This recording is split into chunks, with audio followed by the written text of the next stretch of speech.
Hello all, welcome to our channel. నా పేరు మహేష్ చంద్ర. So కొత్తగా ఎవరైనా చూస్తుంటే మన ఛానల్ సబ్స్క్రైబ్ చేసుకోండి అండ్ వీడియోని లైక్ చేసి చూడండి. సో అర్ధరాత్రి ఇంట్లో ఏం జరిగింది? యష్మి ద గేమర్ హౌస్లో యష్మి హీరో అవుతుంది, నిఖిల్ జీరో అవుతున్నాడు. ఇది లేటెస్ట్ అప్డేట్. ఎందుకు అనేది కూడా చెప్తాను. అండ్ యష్మి నిజంగా అసలు మిర్చి సినిమా డైలాగ్ ఉంటుంది కదా, బా ఏం గుండెరా అది. శత్రువు కింద శత్రువు కత్తి కింద ఉన్నా కూడా ప్రేమిద్దాం అంటున్నాడు. ఆ గుండె ఏం గుండె, ఆ గుండె బతకాలన్నట్టు. అటుపక్క సోనియా, మణికంఠ, నిఖిల్ ఇలాంటి వాళ్ళు ఉన్నా కూడా ప్రేరణ కోసం నేను ఆ క్లాన్లోకి వెళ్తాను, పర్లేదు నాకు ఏ క్లాన్ అయినా ఒకటే అని చెప్పి ఆ క్లాన్లోకి వెళ్ళిందంటే నిజంగా అసలు యష్మి నిన్న హీరో అయిపోయింది ఇటుపక్క క్లాన్ దృష్టిలో. ఎందుకంటే ప్రేరణ పాపం ఆ అమ్మాయి నేను ఈ క్లాన్లోకి వెళ్ళాలి అనుకుంటా ఉంటుంది. పాపం లాస్ట్ ఆప్షన్ లేకుండా చేస్తారు బిగ్ బాస్. డిఫాల్ట్ అటు వెళ్ళిపోవాలి. మణికంఠ, ప్రేరణ. మణికంఠ అడుగుతాడు స్వాప్ చేసుకో అంటే బిగ్ బాస్ ఛాన్స్ ఇస్తారు అనమాట సీతకి స్వాప్ చేసుకోమని. అయినా సీత స్వాప్ చేయదు ఎవరితోటి. సో మణికంఠ ఇంకా ఆబ్వియస్గా అటు వెళ్ళిపోతాడు బై డిఫాల్ట్. ప్రేరణ దగ్గరికి వచ్చేసరికి ఇంకా ప్రేరణ బాధ చూడలేక, ప్రేరణ అంటే అక్కడ ఫిట్ అవ్వలేదు వాళ్ళతోటి, ఇక్కడ వీళ్ళతోటి ఆల్రెడీ నబ్బెలతోటి అవ్వచ్చు, ఆదిత్య గారితో అవ్వచ్చు. సో వీళ్ళిద్దరితోటి కొంచెం ఆమెకి బాండింగ్ ఏర్పడింది. సో ఇప్పుడు బాండింగ్ యష్మితోటి ముగ్గురితో బాండింగ్ ఏర్పడింది. ఇప్పుడు అక్కడ ఎవరితోటి అంత బాండ్ లేదు ప్రయత్నం. సో అదంతా అర్థం చేసుకొని, సో నేను ఎక్కడైనా ఉన్నా సర్వైవ్ అవ్వగలుగుతాను, నాకు దమ్ముంది అని యష్మి పాపం ప్రేరణ కొంచెం ఎమోషనల్గా ఉంటుంది కాబట్టి ప్రేరణని మీరు స్వాప్ చేసుకోండి అని చెప్పి నేను నాకు స్వాపింగ్కి రెడీ అంటే ప్రేరణని ఇక్కడ ఉంచి యష్మి అటు వెళ్ళొద్దు అనమాట. బట్ నిఖిల్కి చాలా ఘోర అవమానం ఇది. ఇంతకన్నా అవమానం ఒక మనిషికి చెయ్యాలి అంటే తిట్టాల్సిన అవసరం లేదు. వాళ్ళ చేష్టలతో కూడా ఒక మనిషిని అవమానించగలుగుతారు. ఒక మనిషికి జరగవచ్చు కూడా అవమానం. ఇది ఈరోజు అలాగే జరిగింది అవమానం. ఒక్కళ్ళంటే ఒక్కళ్ళు కూడా నిఖిల్ క్లాన్లోకి వెళ్ళాలి అని అనుకోవాలి, ఎక్సెప్ట్ సోనియా, పృథ్వీ తప్పితే. అందరూ సీత క్లాన్లోకి వెళ్ళాలనుకున్నారు. నిఖిల్ చూస్తూ నవ్వుకుంటూ ఉంటాడు. నిఖిల్కి చెప్పే ఆన్సర్లు చూసి నిఖిల్ నవ్వుకుంటూ ఉంటాడు. బట్ ఇప్పటికైనా నిఖిల్ రియలైజ్ అవ్వాలి, నిఖిల్ అర్థం చేసుకోవాలి. నిఖిల్కి ముందు నుంచే అర్థమవుతుంది సోనియా ఉంది కాబట్టి సోనియా వల్లే వీళ్ళందరూ నాతో డిఫర్ అవుతున్నారు అని.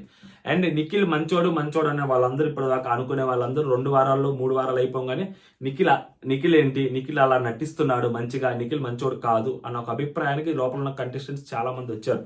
సో ఇప్పుడు నిఖిల్ గేమ్ ఆడాలన్నా, నిఖిల్ గేమ్ బయటికి రావాలన్నా, మళ్ళీ బ్యాక్ టు నిఖిల్ రావాలన్నా, వీళ్ళందరూ నిఖిల్తో కలవాలన్నా కానీ సోనియా ఆకుల అనే వ్యక్తి ఎలిమినేట్ అయితే తప్పితే నిఖిల్కి మళ్ళీ ఆ మంచి నేమ్ రాదు.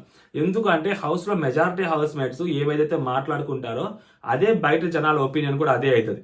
వాళ్ళు ఎప్పుడు నిఖిల్ బ్యాడ్, నిఖిల్ అమ్మాయితో ఉన్నాడు, నిఖిల్ అమ్మాయికి వంగాడు ఇట్లా మాట్లాడుకుంటూ ఉంటే బయట ఆడియన్స్ కూడా అదే అనుకుంటారు. ఒరే లోపల వాళ్ళకి అలా అనిపిస్తుంది అంటే మనకు అనిపించకపోవడంలో తప్పు లేదు అన్న డెసిషన్కి వస్తారనమాట. సో నిఖిల్కి ఇది చాలా పెద్ద అవమానం. దీని నుంచి అయినా కానీ నిఖిల్ తెలుసుకుంటాడు.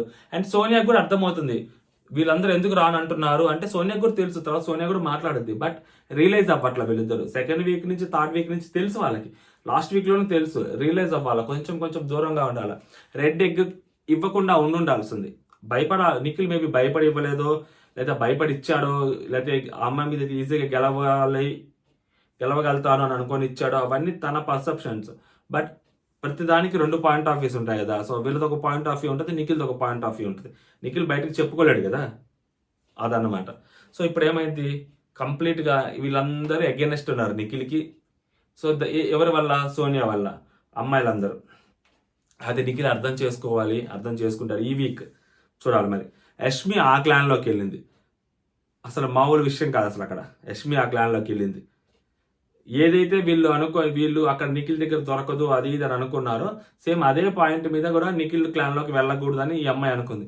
ప్రేరణ కోసం ఇప్పుడు ఆ క్లాన్లోకి వచ్చింది. ఇప్పుడు ఆ క్లాన్లోకి వచ్చి ఇప్పుడు ఆ అమ్మాయి అక్కడ ఉండాలి, అక్కడ సర్వైవ్ అవ్వాలి అంటే సర్వైవ్ అవ్వగలిగింది. అంటే ఈ వీక్ యష్మి ఎటువంటిది జరగకుండా నిఖిల్ క్లాన్లో ఉండి, నిఖిల్ క్లాన్లో ఆడి, మళ్ళీ వాయిస్ రేజ్ చేసి నిఖిల్ క్లాన్లో నిలబడగలిగిందంటే యష్మి టాప్లో, ఇంకా యష్మిని టాప్ 5లో చూడొచ్చు. ఇంకంతే. వైల్డ్ కార్డ్ ఎంట్రీస్ వస్తే గేమ్ డిఫరెంట్గా మారిపోద్ది కాబట్టి సో యష్మి ఇంకా టాప్ 5లో చూడొచ్చు. అండ్ యష్మి కూడా చేంజ్ అయింది యాక్చువల్గా. యష్మి మారిన యష్మి. ఎందుకు చెప్తున్నాను అలాగంటే యష్మి గురించి, చీఫ్ సెలక్షన్ అప్పుడు బేసిక్గా అంతకుముందు చీఫ్ కంటెండర్ అప్పుడు నేను సాక్రిఫైస్ చేస్తానని చెప్పింది. అక్కడ కొంచెం మారింది యష్మి. తర్వాత చీఫ్ సెలక్షన్స్ అప్పుడు తర్వాత బిగ్ బాస్ చెప్పాడు, నాగార్జున సార్ చెప్పాడు సాక్రిఫైసెస్ చేసుకోవద్దు అది ఇదని. తర్వాత యష్మి చెప్పింది మనం కొట్లాడాలి పోట్లాడాలి అని చెప్పి. అదంతా అయిపోయిన తర్వాత కూడా వాళ్ళతో చెప్పుద్ది ఆదిత్య వాళ్ళతో. అయినా కూడా సీత ఆమెది తల అట్లా కొట్టేస్తే అప్పుడు ఓకే నాకు చీఫ్ సెలెక్ట్ అవ్వాలని ఉంది, బట్ ఏం చేస్తామో అది ఇది అనేది. నాగార్జున సార్ చెప్పిన తర్వాత పాత యష్మి అంటే రెచ్చిపోయేది, పెద్ద పెద్దగా అరిచేది, గొడవ పెట్టేది, నేను ఎందుకు అవ్వకూడదు, మళ్ళీ అయిన వాళ్ళు ఎందుకు అవ్వకూడదు అని. నైనిక ఎలా చేసిందో దానికంటే డబల్ త్రిబుల్ చేయాల్సింది యష్మి. బట్ యష్మి మారింది, కొంచెం బిహేవియర్లో యష్మిలో మార్పు వచ్చింది, యష్మికి అర్థం అవుతుంది. సో ఎక్కడ వాయిస్ రేస్ చేయాలి, ఎక్కడ వాయిస్ రేస్ చేయకూడదు, అనవసరంగా వాయిస్ రేస్ చేస్తే ఏం జరుగుతుంది, హౌస్ మేట్స్ మద్దతు కావాలి యష్మికి ప్రజెంట్. సో అలా అది తెచ్చుకునే పనిలో ఉంది, ఆల్మోస్ట్ తెచ్చేసుకుంది కూడా యష్మి. సో దాంట్లో భాగంగా అనవసరమైన వాటికి రెచ్చిపోకూడదు అని యష్మి డిసైడ్ అయింది. అందుకని యష్మి నాకు సార్ చెప్పిన తర్వాత కూడా నిన్న చీఫ్ సెలక్షన్ అప్పుడు రైజ్ అవ్వలేదు వాయిస్. సో అదన్నమాట బ్యాక్ స్టోరీ. మారిన యష్మి గురించి మాట్లాడడానికి. ఇప్పుడు ఆ మారిన యష్మి ఇప్పుడు ఈ క్లాన్లోకి లైక్ మిర్చి సినిమాల ప్రభాస్ లాగా మారిన ప్రభాస్ ఎట్లయితే అక్కడికి వెళ్తాడో ఇప్పుడు యష్మి కూడా అక్కడికి వెళ్ళింది. కేజీఎఫ్లో కాలు పెట్టిన యష్మి గరుడని కొట్టాలి అంటే కేజీఎఫ్కి వెళ్ళే కొట్టాలి అని చెప్పి యష్కి అర్థమైంది. ఇక్కడ సోనియాతో ఉండాలంటే సర్లే పర్లేదు వెళ్దాం అక్కడికి అని చెప్పి యష్మి కేజీఎఫ్లో కాలు పెట్టింది. ఓకే, డిస్కషన్స్ అక్కడ చీఫ్ సెలక్షన్ అయిపోతుంది. అంతా అయిపోయిన తర్వాత యష్మి ప్రేరణతో మాట్లాడుతుంటుంది, మణికంఠతో అంటుంది అనమాట. అక్కడ యాక్చువల్గా మణికంఠ వెంటనే అక్కడే లోపల యాక్షన్ రూమ్లోనే మణికంఠతో అంటుంది, నాకు నీకు ఇవ్వాలనిపించలేదురా, అందుకని నేను అప్పుడు స్వాప్ చేసుకోలేదు అంటది. మణికంఠ ఏం పర్లేదులే రాజు ఎక్కడున్నా రాజే అని మణికంఠ ఒక డైలాగ్ అంటాడు, మామూలు విషయం కాదు అసలు. పాపం మణికంఠ చూస్తే నిజంగా జాలేస్తుంది అబ్బా, ఏ మాటకు ఆ మాట పాపం జాలేస్తుంది. ఆడ పాపం ఎప్పుడు చూసినా పనోళ్ళకే బతుకుతున్నాడు మణికంఠ. నిఖిల్తో ఉన్నప్పుడు సెకండ్ వీక్లో పని, నిన్న మళ్ళీ ఈ ఆదిత్యతో ఉన్నప్పుడు పనే, ఇప్పుడు ఈ వీక్కి పనే. కాకపోతే highlight Bigg Boss next level twist ఏంటంటే వీళ్ళ క్లాన్లో ఎక్కువ మెంబర్స్ ఉన్నారు, వాళ్ళ క్లాన్లో తక్కువ మెంబర్స్ ఉన్నారు, నిఖిల్ క్లాన్లో తక్కువ మెంబర్స్ ఉన్నారు. ఒక మెంబర్ తగ్గారు కాబట్టి ఈక్వల్ లేదు కదా, ఒకళ్ళు వెళ్ళిపోయారు కదా, ఆదిత్య గారు అభయ్ వెళ్ళిపోయాడు కదా. సో నిఖిల్ క్లాన్లో 5, వీళ్ళ క్లాన్లో 6. అది నిఖిల్ క్లాన్లోకి బిగ్ బాస్ పంపిస్తే బై డిఫాల్ట్ వీళ్ళిద్దరు వచ్చారు, అది వీళ్ళు ముగ్గురే ఉంటారు. అందుకని చెప్పి డ్రాగన్ ఫ్లై రూమ్ వీళ్ళకి ఇచ్చేశారు. అంటే ఇప్పుడు వీళ్ళు యజమానులు అయ్యారు, సీత వాళ్ళు, నిఖిల్ వాళ్ళు పని వాళ్ళు అయ్యారు. సో బండ్లు ఓడలు బండ్లు అవుతాయి అంటే ఏంటో అనుకున్నా, జస్ట్ లైక్ దట్ అనమాట. సో ఇప్పుడు నిఖిల్ టీం పని చేయాలి. పృథ్వీకి చాలా మొత్తం 3 వీక్స్ తర్వాత పృథ్వీ లగ్జరీ నుంచి బయటకు వచ్చాడు. పాపం యష్మి యాక్చువల్గా లగ్జరీ అనుభవించాల్సింది పక్కకు వచ్చింది. దానికి పాపం నిజంగా ఈ అమ్మాయిని మెచ్చుకోవాలి. యష్మి అలా చేసినందుకు ఫస్ట్ పాపం నిజంగా ప్రేరణకు మంచిదైంది. ఎందుకంటే పాపం ప్రేరణ వచ్చినప్పటి నుంచి పాపం పనులు చేస్తుంది, లాస్ట్ 2 వీక్స్ నుంచి పనులు చేస్తూనే ఆ అమ్మాయి. పాపం అంతకుముందు ఆమె అంతులేని వీరుల టీంలో ఉందనుకుంటా, అప్పుడు పాపం పనిచేసింది. తర్వాత లాస్ట్ వీక్ అమ్మాయి చాలా పని చేసింది. బట్ ఈ వీక్ కొంచెం రెస్ట్ దొరుకుతుంది ఆ అమ్మాయికి, ఎందుకంటే కంటిన్యూస్గా పాపం కుకింగ్ ఎక్కువ చేస్తుంటుంది కదా. సో అట్లీస్ట్ ఈ వీక్ అన్నా కొంచెం తగ్గిద్దేమో. ఈ టైం ఇంకా ఉంటుంది అంటారా, నాకు తెలిసి ఈ టైంది ఇంకేం ఉండదేమో, మళ్ళీ టైంది ఏమో ఇంకా ఉండదేమో అని నేను అనుకుంటున్నా. చూడాలి మరి ఏం జరిగింది అనేది. సో యష్మి, నిఖిల్, సోనియా, పృథ్వీ, మణికంఠ ఒక టీం. ఈ సర్వం ఏంటంటే మాత్రం తర్వాత యష్మి నా కర్మరా ఈ వీక్ కూడా నిన్ను భరించాలి అని మణికంఠతో అంటుంది అనమాట. అంటే మళ్ళీ విష్ణుప్రియ పెద్దగా నవ్వుద్ది మణికంఠ చూసి, మామూలుగా మనకే నవ్వొచ్చుద్ది. ఆ మణికంఠ అక్కడికి వెళ్ళి కూర్చోగానే సరే అట్లీస్ట్ ఏదో ఒకటి కనీసం ఆ మినిట్, అంతకుముందు డిస్కషన్ ఉంటుంది, మినిట్ మీరు ఒక్కసారి కూడా తాగలేదురా, తాగాలి అని అప్పుడు డిస్కషన్ ఉంటుంది నా బెల్ల వాళ్ళతోటి. నువ్వు తాగలేదంటే ఒక్కసారి కూడా తాగలేదు అంటే పక్కన పాపం వారు దొంగతనం చేస్తారు, మళ్ళీ వెనక్కి ఇచ్చేస్తారని చెప్పి ప్రేరణ అంటుంది అనమాట. పాపం మినిట్ మీద తాగుతాడు అనుకున్నాడు, అది గుర్తొచ్చిందేమో విష్ణుప్రియకి, తెగ నవ్వుద్ది అసలు, మామూలుగా నవ్వుద్ది అసలు అది. తర్వాత యాక్షన్ రూమ్ నుంచి బయటికి రాగానే యష్మి ప్రేరణ డిస్కషన్ అనమాట. యష్మి అంటది ప్రేరణతో, అందుకే రా ముందు నీ ఒపీనియన్ చెప్పొద్దురా యష్మి. ఈ ప్రేరణ లోపలికి వెళ్ళి బిగ్ బాస్ ఇలా మారాలంటే మారొచ్చా, లేకుంటే ఇలాగ ఏంటి, సో ఇప్పుడు అని చెప్పి ఏదో డిస్కషన్ పెడుతుంది అనమాట. నేను నా ఒపీనియన్ చెప్పలేదురా, నార్మల్గా ప్రాసెస్ అడిగాను అని చెప్పి అంటది. అందుకని నేను లాస్ట్ పంపించారులే అని చెప్పింది. ఏం కాదులే పర్లేదులే అని చెప్తుంది. నాకు గిల్ట్ ఉందిరా అని చెప్పి అంటూ ఉంటుంది. ఏం పర్లేదులే అంటది. తర్వాత డ్రాగన్ రూమ్ వీళ్ళకి వచ్చింది. ఆదిత్య గారు అంటారు, థ్యాంక్స్ అమ్మా, నీ వల్లే లగ్జరీ రూమ్ వచ్చింది అంటే, అయ్యో అన్న అట్లేందన్న, మీరు మీ టైంలోకి రావడం చాలా great, thanks for the coming అన్న, సో థ్యాంక్ యూ మా గ్రూప్లో నా క్లాన్లోకి వచ్చినందుకు అని చెప్పి ఆ అమ్మాయి అంటది. తర్వాత నబేల్ అంటాడు, మిస్ యూ యష్మి అని అంటాడు అనమాట. యాక్చువల్గా యష్మి తోటి అక్కడ చాలా మందికి ఒక బాండ్ ఏర్పడిపోయింది ఇటు సైడ్. యష్మి మన టాస్క్ల ద్వారా అవ్వచ్చు, నిన్న నామినేషన్స్ ద్వారా అవ్వచ్చు, యష్మి వాళ్ళందరూ ఒక చిన్న సైజు హీరో అయిందనమాట. అంటే సోనియాకి, పృథ్వీకి, నిఖిల్కి ఆపోజిట్గా యష్మి వాయిస్ రేజ్ చేసింది అన్న ఫీల్లో వాళ్ళు ఉన్నారు. ఇప్పుడు యష్మి అటు వెళ్ళిపోతుండేసరికి మిస్ యష్మి అంటారు. బట్ యష్మి ప్రేరణ ఫ్రెండ్స్ ఇక్కడే ఉన్నారు కాబట్టి యష్మి ఎక్కువ అయితే గడిపింది ఈరోజంతా. తర్వాత మణికంఠ అంటాడు అనమాట, నాకు ఇక్కడ రాదు లగ్జరీ రూమ్ మా ఆయన నేను చీఫ్ అయ్యాకే వస్తాను లగ్జరీ రూమ్లోకి. మళ్ళీ పాప మణికంఠ ప్రతిసారి లగ్జరీ రూమ్లోకి వెళ్ళాలనుకుంటాడు, అది రాలేదనుకో మళ్ళీ ఇది 2 డైలాగులు, నాకు రాదు లగ్జరీ రూమ్, సర్లే వద్దులే, నేను చీఫ్ అయ్యాకే వెళ్తాను లగ్జరీ రూమ్లోకి అంటాడు. ప్రతిసారి ఇది అంటాడు. ఒక లగ్జరీ రూమ్ వచ్చుద్ది అనుకుంటాడు, రాదు, వచ్చుద్దని వెళ్తాడు కానీ రాదు, నేను చీఫ్ అయ్యాకే వెళ్తానంటాడు. బై డిఫాల్ట్ డైలాగ్ ఇది మణికంఠది. తర్వాత సీత నబెల్తో అంటది, ఒక్కరు కూడా వెళ్ళలేదురా ఆ టీంలోకి, అస్సలు నిఖిల్కి అసలు అది మామూలు విషయం కాదు, అసలు ఒక్కరు కూడా వెళ్ళలేదు అని సీత మాట్లాడుతుంటుంది అనమాట. బేసిక్గా సీత అందరూ ఆశ్చర్యపోయారు. బేసిక్గా ఎవరు వెళ్తారు మొత్తం 2 లోపల హౌస్ మేట్స్ అందరూ ఆశ్చర్యపోయి ఉంటారు, నిఖిల్తో సహా. ఏంద్ర ఒకరు కూడా రావట్లేదు, అందరూ బై డిఫాల్ట్ వచ్చారు. అండ్ దట్టు నిఖిల్ కూడా చాలా ఉందిలే బిల్డప్. సోనియా వచ్చినప్పుడు మాత్రం హక్ చేసుకుంటాడు, తలకి మీద ముద్దు పెడతాడు, తీసుకుంటాడు. పృథ్వీ వచ్చినప్పుడు శేఖర్ నుంచి తీసుకుంటాడు. అంటే పృథ్వీ రావడం ఇష్టం లేదా? ఆపోజిట్ ఉండాలి పృథ్వీ. మరి ఎందుకు? మరి పృథ్వీ కూడా క్లోజే కదా, మరి పృథ్వీని ఎందుకు హక్ చేసుకోడు? సోనియా వస్తే హక్ చేసుకుంటాడు.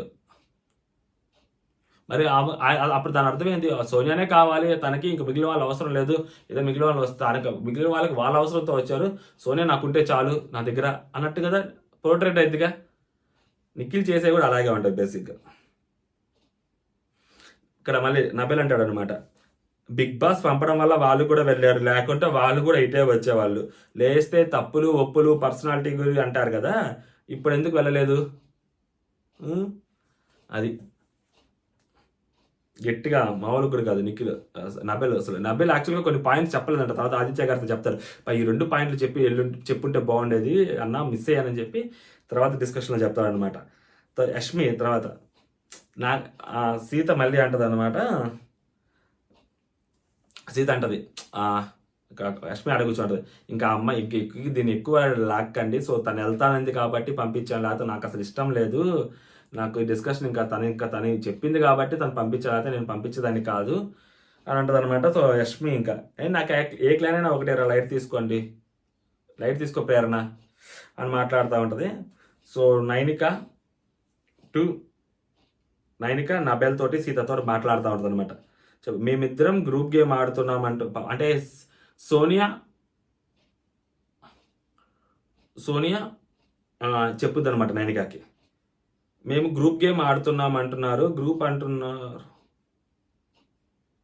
సోనియా యాక్చువల్గా ఇక్కడ నైనికాకి చెప్పుద్ది అనమాట, మేము ముగ్గురం గ్రూప్ గేమ్ ఆడుతున్నాం అంటున్నారు, బట్ వాళ్ళిద్దరిని యాక్సెప్ట్ చేస్తున్నారు, నన్నెందుకు యాక్సెప్ట్ చేయట్లేదు అని చెప్పి సోనియా నైనికాతో చెప్పుకుంటుంది. నైనిక ఆ మాట నబెల్కి సీతకి చెప్పుద్ది అనమాట. సీత అంటది సోనియాని అన్నట్టు, నువ్వు ఎక్కడ గేమ్ ఆడితే కనిపిస్తావు, నేను పృథ్వీని అయితే యాక్సెప్ట్ చేస్తా కానీ నిఖిల్ కూడా నేనేం యాక్సెప్ట్ చేయను అని చెప్పి సీత అంటది అనమాట. అంటే సీతకి బాగా మెంటల్ లేచేసింది ఎగ్ ఇవ్వనందుకు కావచ్చు. అంటే ఏంటంటే సీత ఎప్పుడు చూసినా నిఖిల్ సోనియాతోనే ఉంటున్నాడు, టాస్క్ పేపర్ ఇచ్చిన సోనియాకి ఇస్తున్నాడు, ఆ ఎగ్ కూడా సోనియాకి ఇచ్చాడు, ఇంక ఏంది వాళ్ళని గుర్తించేది నిఖిల్ని? పృథ్వీని అయితే అట్లీస్ట్ ఆ క్లాన్లో ఉన్నట్టు పృథ్వీ కనీసం మా తాను మాట్లాడతారు, నిఖిల్కి అది కూడా లేదు, ఎప్పుడు చూసినా వాళ్ళే ఉంటారు, నేను నిఖిల్ని కూడా యాక్సెప్ట్ చేయను, సోనియాని కూడా యాక్సెప్ట్ చేయను, ఓన్లీ పృథ్వీనే యాక్సెప్ట్ చేస్తా అని చెప్పి ఈ అమ్మాయి గట్టిగా మాట్లాడుతుంటుంది అక్కడ. తర్వాత నబెల్ అంటాడు, మీరు ఒకటి అబ్జర్వ్ చేయండి, నేను సోనియాని పృథ్వీని నామినేషన్ చేశాను, ఈరోజు చీఫ్ సెలక్షన్ టాస్క్లో సోనియా రివెంజ్ నామినేషన్లో నన్ను తీసేసింది, ఓకే, బట్ నాకు పృథ్వీకి సోనియాకి ఇష్యూ అయితే నిఖిల్ నాతో మాట్లాడటం బంద్ చేశాడు. నాతో బాగానే ర్యాపో ఉంది కదా నిఖిల్కి, మేము బాగానే మాట్లాడుకుంటాం, నేను బాగానే మాట్లాడుకుంటాం మంచిగానే, మరి Nikhil all of the sudden ఎందుకు బంద్ చేయాలి? సోనియాతో నాకు గొడవ అయితే నిఖిల్ అతో మాట్లాడ్డా? చాలా వరస్ట్ అసలు individuality, where is individuality? Individuality ఎక్కడుంది అంటే దీని అర్థం ఏంటంటే, నేను సోనియాకి నాకు గొడవలు అయ్యాయి నామినేషన్లో, నిఖిల్ నాతో ఎందుకు మాట్లాడా అంటే సోనియాతో మాట్లాడే వాళ్ళతో మాత్రమే నిఖిల్ మాట్లాడతా అంటే సోనియాతో గొడవ పెట్టుకుంటే నిఖిల్ వాళ్ళని శత్రువులాగా చూస్తారా అన్నట్టు మనోడు మాట్లాడుతుంటాడు. ఇవి ఇలాంటివి చాలు నిఖిల్ బ్యాడ్ అయిపోవడానికి లోపల. బేసిక్గా ఇవి అంటే వీళ్ళ బాధ కరెక్ట్. సో వీళ్ళ బాధను జనాలు అర్థం చేసుకున్నారు అనుకో, నిఖిల్ బ్యాడ్ అయిపోతారు. ఒక అమ్మాయి కోసం ఇలాంటి వాళ్ళని పాపం నిఖిల్ దూరం పెడుతుంది, ఆ అమ్మాయి కోసం నబెల్ని దూరం పెట్టాలా, ఆ అమ్మాయి కోసం నబెల్ని శత్రువుగా చూడాలా అని చెప్పి జనాల పాయింట్ ఆఫ్ వ్యూలో నబెలే కరెక్ట్ అవుతాడు. అప్పుడు నిఖిల్ ఏమంటే బ్యాడ్ అవుతాడు. అది ఇంత నుంచి నేను చెప్పాలని ట్రై చేస్తుంది. తర్వాత సోనియా ఆదిత్య గారు మాట్లాడుకుంటాడు. ఆదిత్య గారితో చెప్తుంది అనమాట సోనియా, నేను అందరితో మాట్లాడతానండి, అందరితో జెల్ అవ్వడానికి చూస్తానండి, సో జెల్ అవుతాను కూడా. వాళ్ళే ఏదో ఓ బార్డర్ తీసుకొని వాళ్ళే అక్కడ ఉండిపోయారు, సో దానికి నేనేం చేయగలను అది ఇది అంటే, యష్మి కూడా చూసారా క్లాన్ సెలక్షన్ అప్పుడు ఎలా మాట్లాడిందో, ఇప్పుడు తర్వాత ఎలా ఫ్లిప్ చేసిందో. సెలక్షన్ అప్పుడు ఇటు రానని చెప్పి అటు వెళ్ళింది, తర్వాత ఎలా ఫ్లిప్ చేసిందో చూడండి, నాకు ఏదైనా ఒకటే ఓకే అని చెప్పి ఎలా వచ్చింది. అప్పుడు కూడా యాక్చువల్గా ఆమె అదే చెప్పింది, నేను స్పోర్టివ్గా గేమ్ ఆడతాను, సో అక్కడ వాళ్ళకంటే ఇక్కడ వాళ్ళు ఎక్కువగా స్పోర్టివ్గా గేమ్ ఆడతారు, సో లాస్ట్ టైం నేను చూశాను, సో అందుకని ఇటు వెళ్ళాలని అనుకుంటా అని చెప్పింది. తర్వాత నాకు ఏ క్లాన్ అయినా ఒకటే అని చెప్పింది. సో అది అనుకుంటా. తర్వాత ఆదిత్య గారు, మీరు చాలా స్ట్రాంగ్, మీ టీం కూడా చాలా స్ట్రాంగ్ అంటాడు. ఈయన పాజిటివ్గానే మాట్లాడుతుంటారు కాబట్టి బేసిక్ ఈయనకి ఇవ్వాలి రేలంగి మా క్యారెక్టర్, నిఖిల్కి ఇచ్చారు అనవసరంగా. సోనియా అంటుంది మళ్ళీ, ఎస్ నేను స్ట్రాంగ్, మా టీం కూడా చాలా స్ట్రాంగ్ అండి అంటది. ఒక్క స్ట్రాంగ్ ఏం స్ట్రాంగ్? ఎక్కడ వెళ్ళిపోయారు కదా అమ్మాయిలు పాపము కష్టపడి ఆడేవాళ్ళు, ఇంకా వీళ్ళ ముగ్గురే. యష్మిట్ వచ్చింది కాబట్టి ఓకే ప్రజెంట్ స్ట్రాంగ్ అయ్యవచ్చు, కానీ అండ్ పృథ్వీ ఉన్నాడు కాబట్టి చాలా స్ట్రాంగ్ యాక్చువల్గా. Nikhil Prithvi okay, but physically strong అవ్వచ్చు, బట్ మెంటల్లీ ఎమోషనల్లీ వీళ్ళు స్ట్రాంగ్ కాదు యాక్చువల్గా. ఎందుకంటే వీళ్ళ క్లాన్లోని గ్రూప్స్ ఉన్నాయి యాక్చువల్గా. ఇప్పుడు యష్మి వర్సెస్ వాళ్ళ ముగ్గురు లేదా నలుగురుగా వేసుకోవచ్చు. పృథ్వీకి నిఖిల్కి కూడా లోపల వేరేగా ఉంది.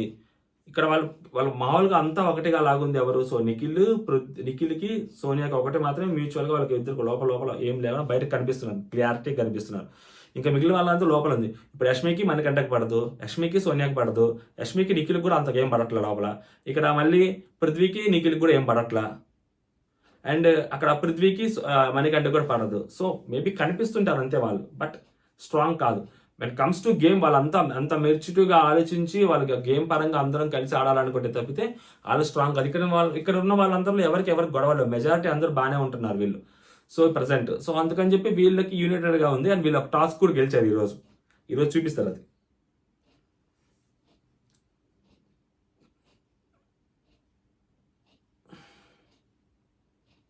తర్వాత ఆదిత్య గారు అంటారు, యష్మి కూడా చాలా స్పోర్టివ్గా ఉంటుంది, గేమ్ బాగా ఆడుతుంది అని చెప్పి ఆదిత్య గారు యష్మికి ఒక ఎలివేషన్ ఇస్తారు. తర్వాత సోనియా, నాకు గేమ్ అంటే గేమ్, ఎమోషన్ అంటే ఎమోషన్. గేమ్ అంటే గేమ్, ఎమోషన్ అంటే ఎమోషన్.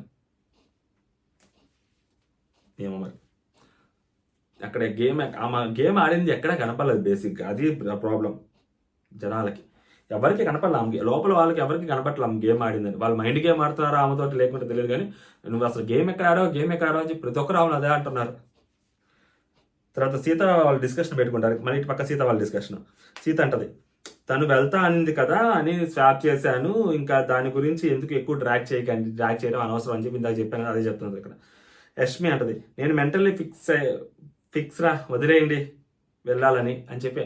ఆమె మెంటల్లీ ఫిక్స్ అయింది అక్కడికి వెళ్ళాలని. మా ప్రేరణ చూసిన తర్వాత పాపం మా అమ్మాయి మెంటల్గా ఫిక్స్ అయింది, పాపం ప్రేరణ అక్కడైతే తట్టుకోలేదు, మనం అయితే తట్టుకోగలుగుతాం, ప్రాబ్లం లేదని చెప్పి. అది యాక్చువల్గా ఫ్రెండ్షిప్. సో దాన్ని కూడా దాన్ని కూడా ఆ అమ్మాయి గేమ్ కింద కూడా మనం కన్సిడర్ చేయొచ్చు. అంటే ఫ్రెండ్ కోసము ఆ క్లాన్లోకి వెళ్ళాలి లేక అని అనుకున్నా కానీ వెళ్ళింది. అక్కడ వాళ్ళతోటి సోనియాకి పడదు, అయినా కానీ ఆ క్లాన్లోకి వెళ్ళకూడదు, ఈ క్లాన్లోనే ఉండాలి, సోనియాకి ఆపోజిట్గా ఉండాలని అనుకుంది. అయినా ప్రేరణ కోసం ఆ క్లాన్లోకి వెళ్ళింది సోనియాతోటి. సరే అక్కడ ఉన్నా కానీ ఏవైతే మన గేమ్ మనం ఆడుకోవచ్చు అన్న దాంట్లో వెళ్ళింది. అంత ఈజీ కదా ఆ క్లాన్లో సర్వైవ్ అవ్వటం, నిఖిల్ క్లాన్లో. ఎందుకంటే ఆల్రెడీ ప్రూవ్డ్ ముగ్గురు, విష్ణుప్రియ, నైనిక, సీత, ది ప్రూవ్డ్ యాక్చువల్గా. సో అక్కడ సర్వైవ్ అవ్వలేమని. ఈవెన్ మణికంఠ ఆల్సో టోల్ కదా, సో ప్రూవ్ అక్కడ మనం సర్వైవ్ అవ్వలేము కష్టమని. అందుకని అయినా కానీ వెళ్ళింది అంటే గ్రేట్ యష్మి నిజంగా. తర్వాత మణికంఠ నిఖిల్ కాన్వర్జేషన్ అనమాట. మణికంఠ, నేను టాస్కులు గట్టిగా ఆడుతారా? మణికంఠ ఇప్పటి నుంచే ప్రిపేర్ అవుతున్నాడు అనమాట. నాకు ఆపర్చునిటీ కావాలని చెప్పి మణికంఠ అడుగుతున్నాడు ఇప్పటి నుంచే. నిఖిల్, నువ్వు ఆడతావురా, నాకు తెలుసు. ఎగ్ టాస్క్లో కూడా గివ్ అప్ ఇవ్వలేదు, నాకు తెలుసు. నీ మీద నాకు ఫుల్ కాన్ఫిడెన్స్ ఉంది అని చెప్పి మాట్లాడుతూ ఉంటారు అనమాట. తర్వాత మళ్ళీ ఇక్కడ సీత యష్మి వాళ్ళ ప్యారలల్ డిస్కషన్ జరుగుతూ ఉంటుంది. సీత, నేను జోక్గా చెప్పా ఒకవేళ పృథ్వీ సోనియా ఉంటే నేను పృథ్వీని సెలెక్ట్ చేసుకుంటా అని. ఆమె అలిగి వెళ్ళిపోయిందిరా.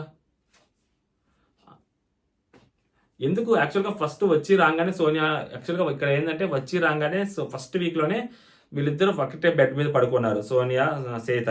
సో వీళ్ళిద్దరు యాక్చువల్గా ఫ్రెండ్స్ అనుకో. వీళ్ళిద్దరు స్టార్టింగ్లో వీళ్ళిద్దరు ఫ్రెండ్స్ యాక్చువల్గా మంచిగా ఉన్నారు. వీళ్ళిద్దరు కలిసి యష్మి వాళ్ళ మీదకి వెళ్ళారు. వీళ్ళిద్దరు సూపర్ ఫ్రెండ్స్ అయిపోతారు అనుకున్నావు. కంప్లీట్గా లెక్కలు మారిపోయాయి.